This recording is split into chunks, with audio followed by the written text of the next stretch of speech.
Qalam ichiga kiradimi yoki yo'qmi? Yo'q, xudo o'zi asrasin, kirmasin qalam.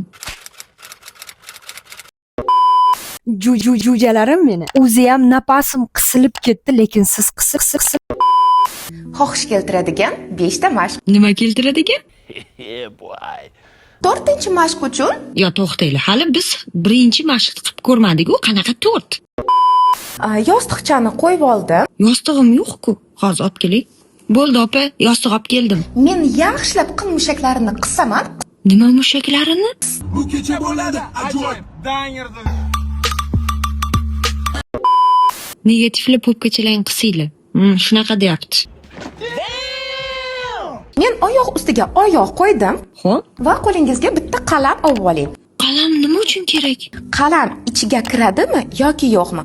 Yo'q, xudo o'zi asrasin, kirmasin qalam.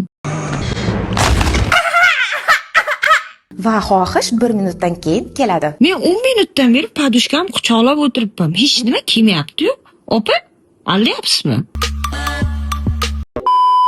Strip ensiklopediyasi. Bunaqa kitob bor deb o'ylamagandim lekin. Bu jozibador harakat hayotimda 3 holatda juda yordam bergan. Jonim, men mashinangizni urib yordim. Voy, qaqqarashim kerak, o'zi tushunmay qoldim. Bu kecha bo'ladi, ajoyib. Dangirdim. Jonim, ikkinchi farzand ko'ramizmi? Voy. Asalim, Maldivaga boramizmi? Menga qaranglar. Mana shunaqa oyog'imni ochishni o'rgansam, Maldivaga to'g'ri boramanmi? Kimdir menga garantiya bera oladimi? Nimaga to'lg'ani boshladi, opa? O'zini o'zi Maldivada suzib yurib deb o'ylayaptim deyman-a? Sen uchun yer osmon. Oxirgi yomon qildi-ya. Ko'ylakning ehtirosli yechish usuli. Men ko'ylagimni shunaqa yechay, ayam o'ldiradi. Salom aziz qizlar, agar siz ko'ylakni ehtiros bilan yechmoqchi bo'lsangiz, lekin buni qandoq qilishni bilmasangiz, Bilmaymiz. Ha, o'rganamiz-da. Nice.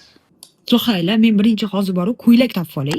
siz ikkita tomondan xuddi yirtgandek yechamiz va bundan so'ng iltimos e'tibor bering, men barmoqchalarim bilan mana bu joydan ushlab juda tez harakatlari bilan chiqaraman va siz bu ko'ylak bilan xohlagan narsani qilishingiz mumkin.